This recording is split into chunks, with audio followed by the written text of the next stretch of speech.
All right, Shalom. I'd like to start off by saying Kal Halayim La Yahweh, Ba Hashem Yahweh Shai, Ba Hashem Harakak Wadash Ma'amath. Double honors to the elder apostles, the great millstone, and my elder Heroin as well. Salutations to the Akim that are pushing the truth to sincerity and truth. And peace and blessings to the men, women, and children that believe in the name of Yahweh Hashem Yahweh Shai. All right, this lesson is going to be on this article. NATO begins nuclear exercises amid Russian war tensions. All right. So this came out today, and that's beautiful because the elder did a lesson earlier. In the lesson he spoke about I think it was the least of them shall draw them out. It says Ukraine is calling for nuclear strikes on Russia. All right, and it's been talks about tactical nukes being used, and that's the entry level into this hot nuclear war that's up and coming, the end all tell all. All right. So with Ukraine calling for nuclear attacks on Russia, and the talks about tactical nukes being used, and then right after that you have NATO beginning nuclear exercises amid the tensions between Russia and Ukraine. Well, really Russia and the West. Primarily, that's what it really all boils down to. So what is this? What is this? This is what we've been speaking about for years. This is prophecy. All right, this is the bear waking up out of hibernation and Ezekiel 38 coming to pass. And it's all done through Yahweh Shem Yahweh Shai, man. Man, it's a beautiful thing. Because this lets us know how close we are to being out of here. All right. So going into the article, it says NATO on Monday began its long-planned annual nuclear exercises in northwestern Europe as tensions simmer over the war in Ukraine and President Vladimir Putin's threat to use any means to defend Russia's territory. All right, so now, they say they've been planning these nuclear drills. But like the timing is weird. Not necessarily weird. The timing is awesome for us. But like look at the timing behind when they're going. We are going forth with their planned nuclear drills, and the tensions rising up between Russia and Ukraine. Really, Russia and the West, and Vladimir Zelensky calling for nuclear strikes on Russia. It says 14 of NATO's 30 member countries are due to take part in the exercises, which the military alliance said would involve around 60 aircraft, including fighter jets and surveillance and refueling planes. The bulk of the war games will be held at least 1,000 kilometers, or 625 miles, from Russia's border. All right. U.S. long-range B-52 bombers will also take part in the maneuvers, dubbed Steadfast Noon, which will run until October 30th. NATO is not permitting any media access. All right. So this is the secret military nuclear drill that they're doing. And these B-52 bombers are the ones that carry those nukes. These are nuclear. They got nuclear missiles on those, or nuclear bombs or whatever. It said NATO said that training fights will take place over Belgium, which is hosting Steadfast Noon this year. I guess Steadfast Noon is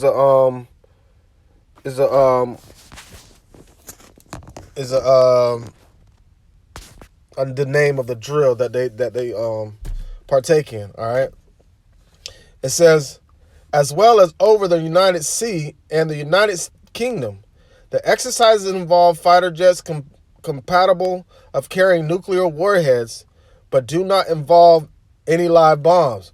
The exercises were planned before Putin's ordered Russian troops into Ukraine in February. All right. But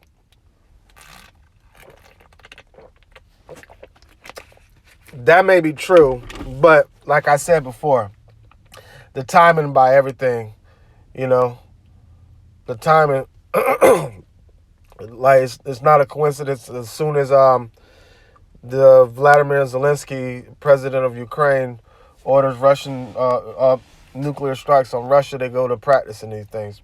You know, I'm not really fishing there, but it seems kind of fishy. All right, it says. All right, it says it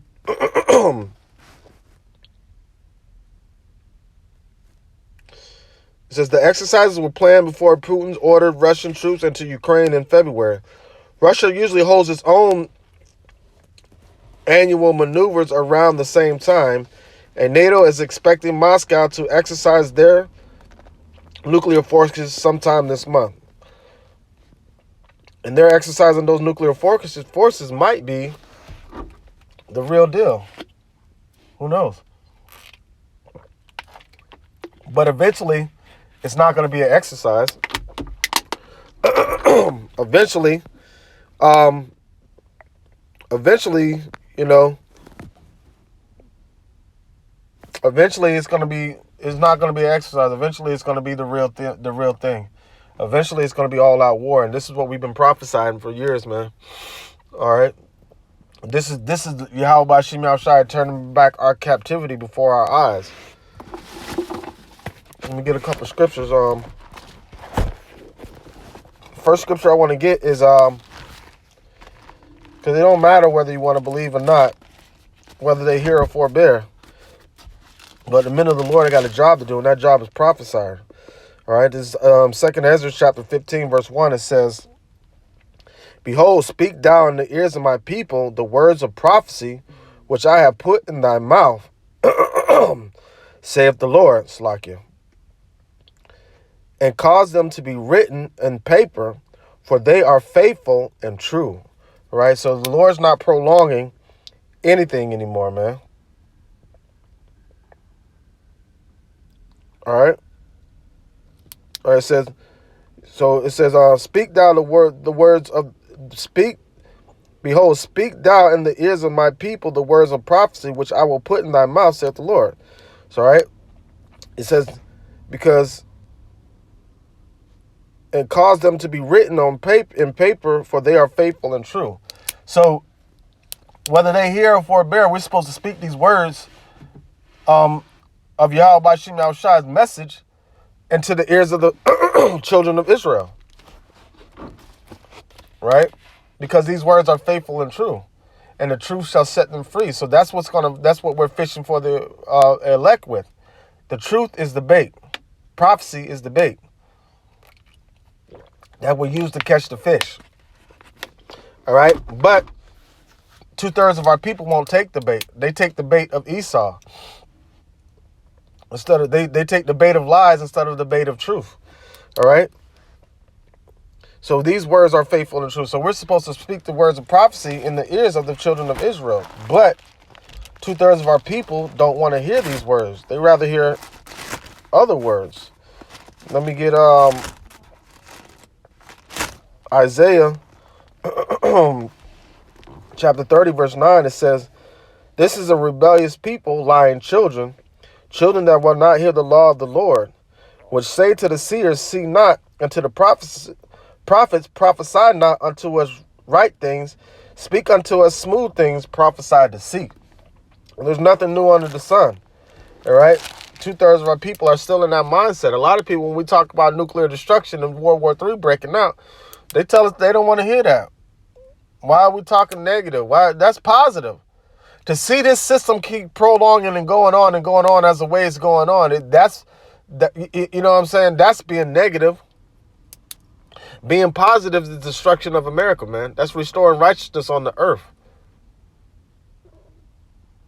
You know? So, but 2/3 of our people say, verse 11 says, "Get out of the way, turn aside out of the path, cause the Holy One of Israel to cease from among us," right? Because they don't want to hear the words of prophecy. You know,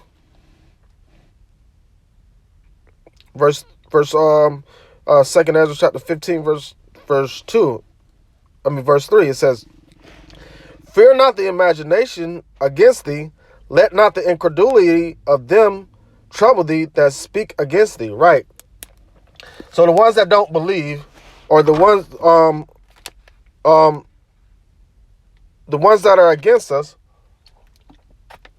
I should say first, that speak against us, really speak against the Lord, because we're speaking the words of Yahweh by Shem Yahweh Shai in prophecy and in truth, right? Because his words are faithful and true, right? It's gonna come to pass regardless. At the end, it shall speak and not lie, all right? So now, going into that word incredulity, right? It says, fear not the imagination against thee. Let not the incredulity of them trouble thee that speak against thee. So now, looking up that definition of the word of incredulity, it says, the state of being unwilling or unable to believe something. Well, all right? Disbelief, distrust, mistrust, lack of conviction, all right? Another definition says, unwilling to admit or accept what is offered as true. All right, so now what does it say?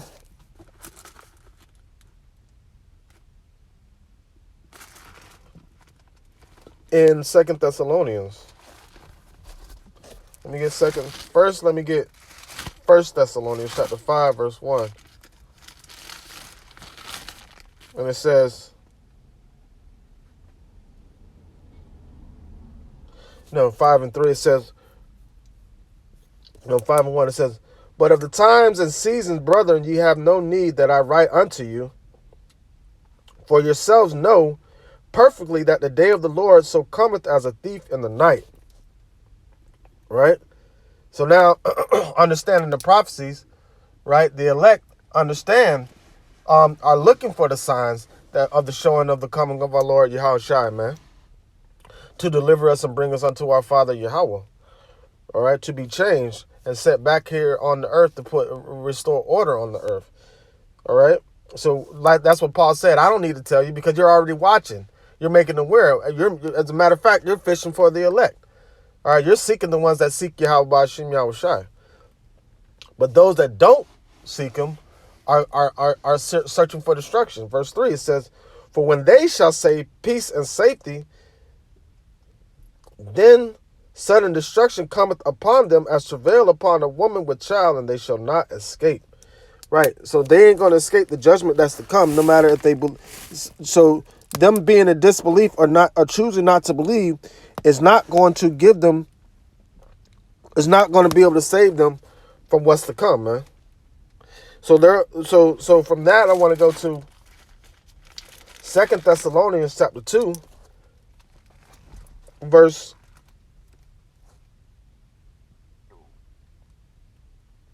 11. It says, and for this cause, because you distrust the truth, it says, and for this cause Yahweh shall send them strong delusion, that they should believe a lie, that they all might be damned, who believe not the truth, but had pleasure in unrighteousness. Right, because they follow after they are of their father the devil.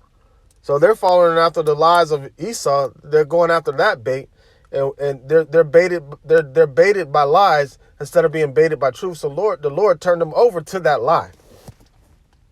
So so things like America being destroyed, they're not going to believe. Things like the MOTB being a C-hip, they're not going to believe. Things about like not getting the free throw, they're not going to believe. They're going to be right there at the free throw line. Right there at the free throw line. So with that being said, going back to matter of fact, let me get Romans 3 and 3 real quick.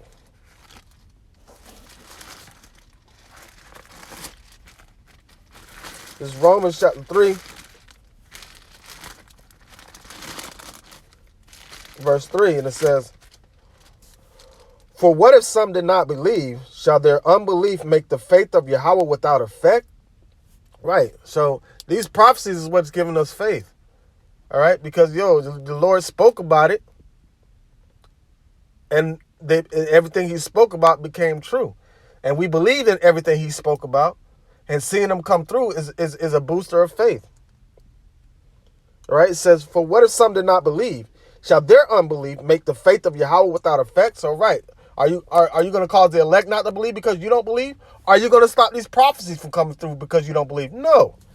Verse 4 says, Yahweh forbid, yea, let Yahweh be true, but every man a liar. As it is written, thou mayest be justified in thy sayings, and mightest overcome when thou art judged. Right, so we're justified in the sayings, but it's not our sayings, it's the sayings of Yahweh Bashim Yahushai. Right, so the 2/3 of our people, they're not going to be, their justification is going to be destruction. Because they're saying that they're speaking the sayings of life and death are in the power of the tongue. So they're promoting lies. They're running after their authority, their father, the devil. All right. So now with their disbelief, right, is that going to make the faith of Yahweh without effect? No. These prophecies are still going to be coming through, and when Yahweh Shai shows up, he's going to find faith on the earth. All right. So back to 2nd Ezra chapter 15. Verse 4, it says, for all the unfaithful shall die in their unfaithfulness. That's it. So all that are unfaithful and in disbelief shall die in their unfaithfulness, man. Behold, saith the Lord, I will bring plagues upon the world, man. There's going to be destruction across this whole earth, man. It said the earth shall reel to and fro like a drunkard from the fierce anger of the Lord. And that's going to be the missiles.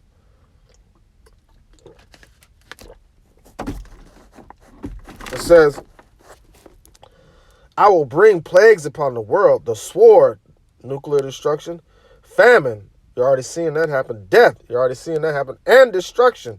Ultimately, that's the ultimate end-all, tell-all, the straight destruction. For wickedness has exceedingly polluted the whole earth, and their hurtful works are fulfilled. Right. The hurtful works got fulfilled, all right. Kind of sort of when the nuclear bomb was created. The atom bomb was created. So then we went to the straight nuclear age, and their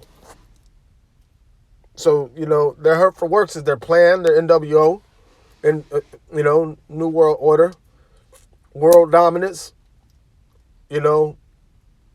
world power, controlling the people.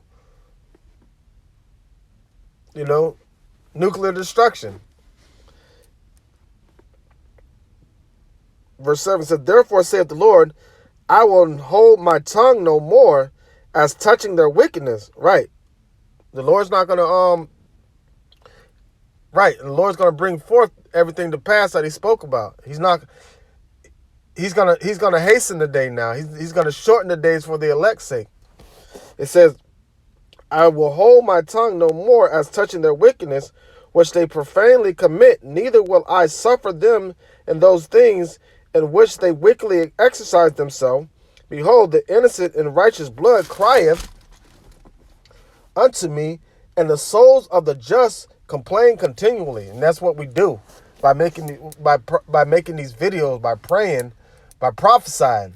We crying out to Yahweh Bashim Yahushai constantly, man. And the ones that believe, their belief is crying out to the Lord, man. Because they want to see destruction on this place. We want to see World War III. We want to see, the MOTB. But we want to see these things come to pass, but we also want to be protected from it. We don't want our protection to be him holding back the prophecies. We want our protection to be him protecting us during the time of evil, man. We don't want him to take it away. We want him to bring it forth. So we want Yahweh Bashim Yahushua to speed things up. This is Ezekiel chapter 12.